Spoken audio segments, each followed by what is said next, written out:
It is getting scary out here. Have y'all heard about the 81-year-old man that shot and unalived a 61-year-old Uber driver who was contacted by a scammer to pick up a package outside this man's house? Well, in Ohio, 81-year-old William Brock had been receiving fraudulent phone calls for about a week or so from these scammers threatening him.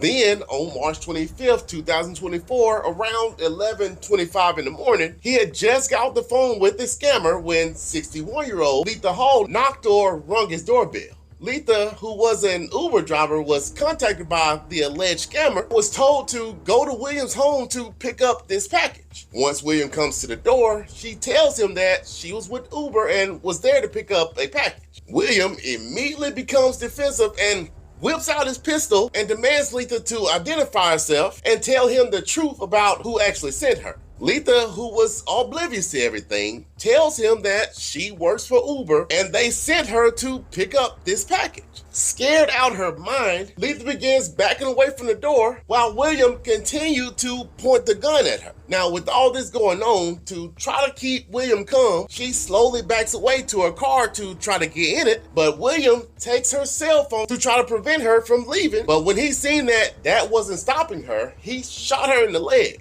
As Letha screamed in pure agony, William threatens to shoot her in the other leg. Moments later, there was a scuffle between the two, which led to William shooting her several more times in her torso, knee, and sternum, all of which was caught on surveillance footage. During this whole situation, William never called the police until everything was pretty much done. Once the police and paramedics arrived, Loletha Hall was rushed to a local hospital, but while undergoing surgery, she passed away. Now, William suffered minor injuries to his ear and head. Without being asked by the officers, he told them that Letha was there to take his money because just before she had arrived, he had just got off a fake phone call with the scammer, so he pulled his gun on her because he feared for his life.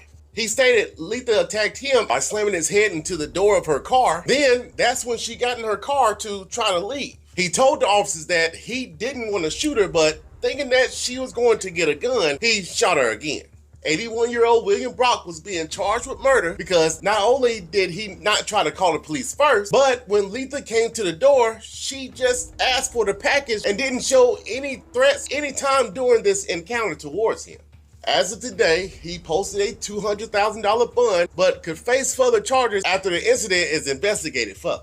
I don't know about y'all, but something really needs to be done with these scammers. You know what I find interesting though? The majority of these companies like AT&T, Smart Talk, and some other companies use foreigners as their customer service representatives. And then all these scam phone calls come from foreigners that sound very similar.